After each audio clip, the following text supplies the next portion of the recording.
Shalom kekasih Tuhan, kita berjumpa lagi di acara kategorial Ministry Komisi Perempuan. Mari kita sama-sama berdoa terlebih dahulu. Bapa dalam surga, Bapa yang kami sembah dalam nama Tuhan Yesus Kristus. Pagi hari ini Tuhan, kembali kami mengucap syukur kepadamu karena Engkau sungguh baik bagi kami. Kasih setia Tuhan, anugerah Tuhan yang limpah dalam kehidupan kami. Semakin hari semakin bertambah-tambah dalam kehidupan kami.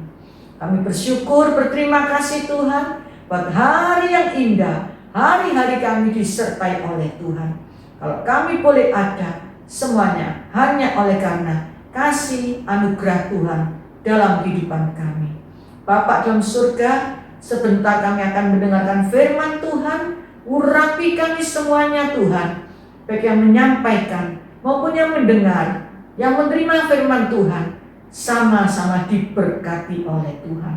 Berbicaralah Tuhan, berbicaralah. Kami perlu firman Tuhan.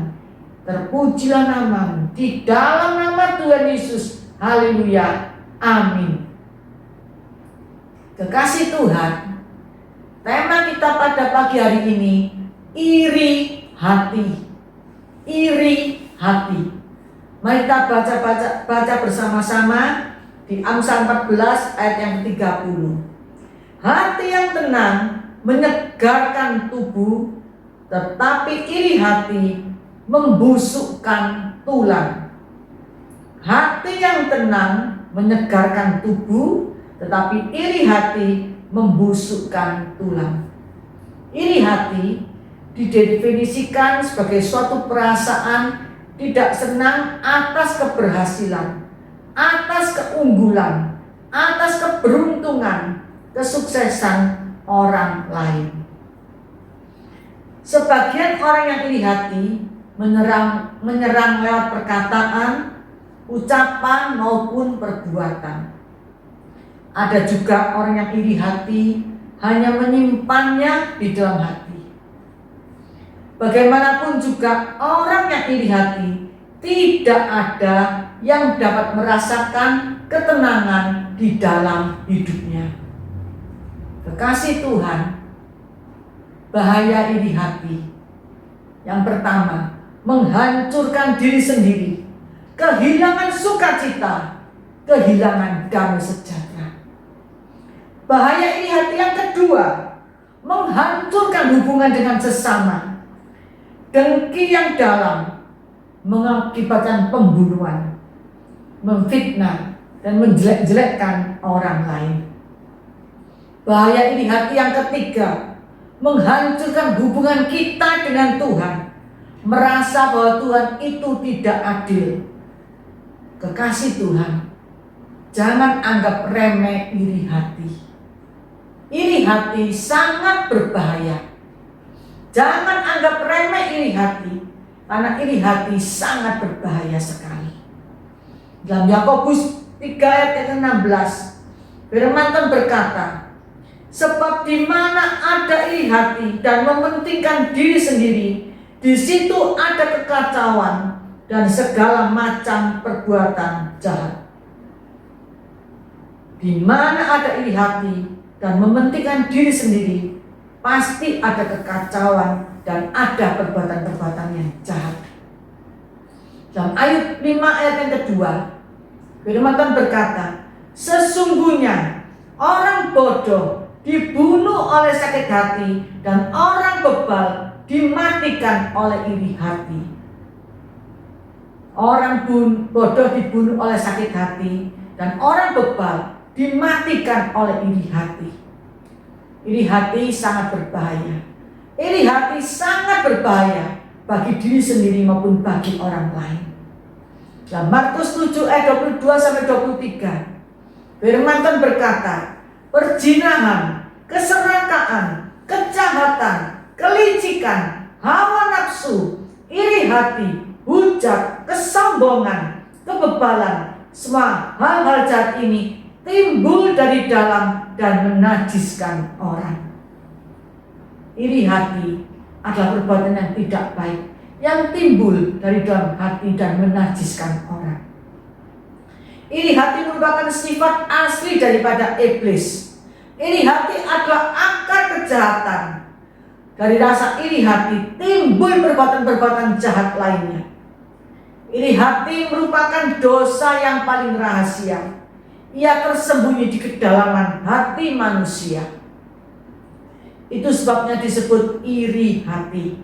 Karena rasa iri itu tersembunyi di dalam hati manusia. Iri hati timbul karena tidak mampu bersyukur atas apa yang dimiliki. Karena pandangannya tertuju kepada keuntungan atau keberhasilan orang lain, lalu membandingkan dengan dirinya sendiri, yang merasa lebih berhak untuk menikmati keberhasilan atau kelebihan orang lain. Iri hati adalah masalah yang sangat serius, jangan meremehkan iri hati, menjadi berbahaya. Kalau dibiarkan dan tidak dibuang dari dalam hati, dapat menjadi penyakit yang mematikan, baik penyakit rohani maupun penyakit jasmani. Kekasih Tuhan, jangan simpan iri hati dalam kehidupan kita. Iri hati adalah masalah yang sangat serius. Jangan meremehkan iri hati. Marilah kita buang iri hati. Kita buang iri hati dalam kehidupan kita, karena sangat berbahaya kalau dibiarkan dan menjadikan penyakit yang serius dalam tubuh kita. Kekasih Tuhan, ada contoh di dalam Alkitab iri hati. Yang pertama, Kain dan Habil. Kita baca dalam Kejadian 4 ayat yang ke-5 sampai ke-6. Tetapi Kain dan korban persembahannya tidak diindahkannya. Lalu hati Kain menjadi sangat panas dan mukanya muram. Firman Tuhan kepada Kain, "Mengapa hatimu panas dan mukamu muram?" Karena merasa iri hati kepada adiknya Habil yang persembahannya diterima oleh Tuhan, dan persembahannya tidak diindahkan oleh Tuhan, maka hati Kain pun menjadi panas. Hatinya dikuasai oleh iri hati. Akhirnya timbul niat jahat dalam hatinya, sehingga Kain melakukan perbuatan yang sangat tidak terpuji. Kain melakukan perbuatan yang sangat keji, yaitu tega membunuh adiknya sendiri. Karena iri hati.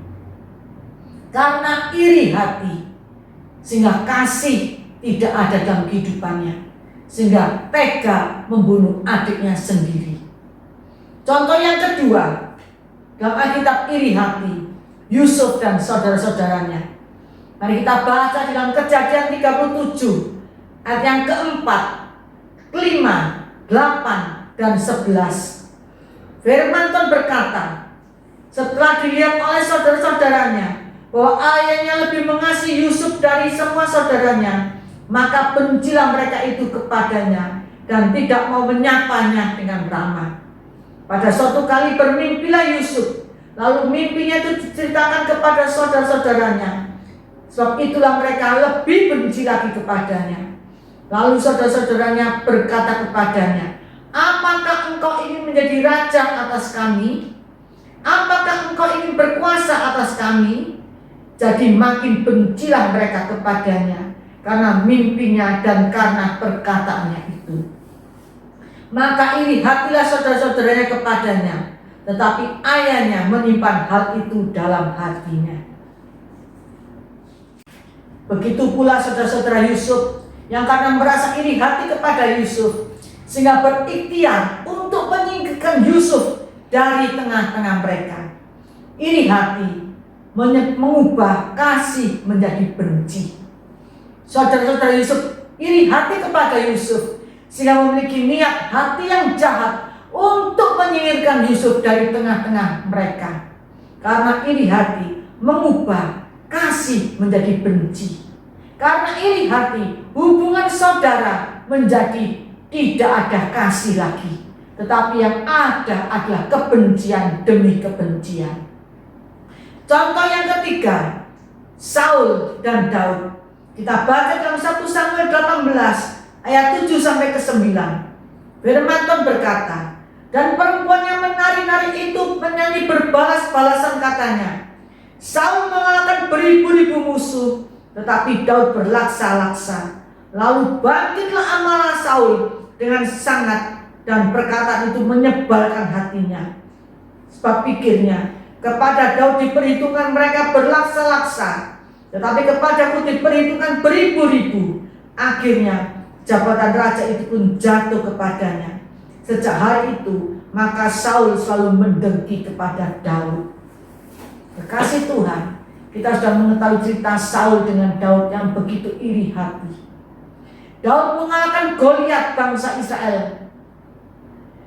Bangsa Israel bersukacita atas kemenangan Daud, dan Saul marah, dengki, iri hati kepada Daud, sehingga roh Allah undur atas Saul. Saul iri hati akan Daud, sehingga Saul berikhtiar untuk membunuh Daud. Karena Saul iri hati, maka ditinggal oleh roh Allah. Roh jahat menguasai hati dan pikiran Saul. Kekasih Tuhan, 3 contoh di Alkitab ini menggambarkan iri hati adalah bom waktu yang mematikan diri sendiri dan orang lain. Iri hati adalah bom waktu yang mematikan diri sendiri dan orang lain. Sebab itu matikan iri hati dalam hati kita. Marilah dengan pertolongan kuasa Tuhan memberikan kemampuan kita untuk tidak menyimpan iri hati, tidak dengki, tidak benci kepada orang lain ataupun kepada saudara-saudara kita sendiri, atau kepada orang lain yang lebih berhasil daripada kita, orang lain yang lebih berhasil daripada kita. Kita tidak perlu iri hati. Oleh karena itu, marilah kita jaga hati kita supaya tidak terjadi iri hati atau dengki. Jangan suka membanding-bandingkan diri kita dengan orang lain. Percayalah dan senantiasa ingat akan keberhargaan kita di hadapan Allah. Berharga bukan karena dari kepandaian kita, bukan karena kepintaran kita, bukan karena kecantikan kita dan kekayaan kita, tetapi kita sangat berharga di hadapan Allah. Kita adalah spesial di hadapan Allah. Kita adalah handmade-nya Allah. Oleh karena itu kita patut bersyukur dan berterima kasih atas apa yang kita punya. Kekasih Tuhan, jangan bersungut-sungut dan jangan iri hati. Percayalah, kita berharga di hadapan Tuhan. Kita spesial di hadapan Tuhan. Kita handmade-nya Tuhan. Nama kita dilukiskan oleh Tuhan di dalam telapak tangannya. Hidup kita berharga di hadapan Tuhan. Jangan banding-bandingkan hidup kita dengan orang lain. Bersyukurlah kepada Tuhan bahwasanya Tuhan baik bagi kita. Jangan membanding-bandingkan keberhasilan orang lain dengan kita. Jangan iri hati, jangan dengki, jangan benci dan jangan dendam. Tapi percayalah, kita berharga di mata Tuhan. Jika di depan, belakang, kiri dan kanan membenci kita atau iri hati kepada kita, coba tengoklah, lihatlah ke atas. Ada Tuhan yang mengasihi kita. Jika kiri kanan kita, muka belakang kita membenci kita, iri hati kepada kita, pandanglah ke atas. Ada Tuhan yang mengasihi kita. Dia tidak pernah meninggalkan kita. Dia membela hidup kita. Dia mengasihi kita. Dan Dia memelihara kita. Tuhan melihat kita. Tuhan mencintai kita. Tuhan memiliki masa depan, rencana yang indah bagi kita semuanya. Oleh karena itu, jangan simpan iri hati dalam hati kita.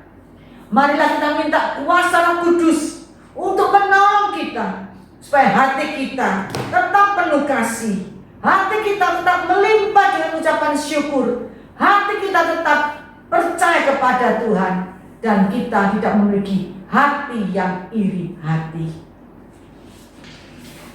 Kekasih Tuhan, marilah kita belajar tetap merendahkan diri di hadapan Tuhan, tetap bersyukur kepada Tuhan, tetap percaya kepada Tuhan bahwa kita adalah spesial dan kita adalah ciptaan Tuhan yang mulia. Kita tidak perlu iri hati kepada orang lain.